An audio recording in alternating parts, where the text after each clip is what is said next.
piezo buzzer works based on something called the piezoelectric effect. This effect happens in special materials like quartz crystal or ceramic materials that can generate mechanical movement when electricity is applied. The word piezo actually means pressure. So, when voltage is applied to the piezoelectric material, it either expands or contracts slightly.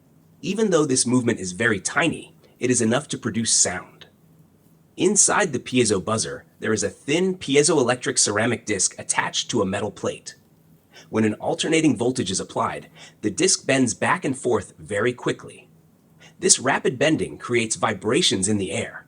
These vibrations travel through the air as sound waves, which we hear as a beep or tone. The frequency of the applied voltage determines the pitch of the sound. Piezo buzzers are mainly of two types, active and passive.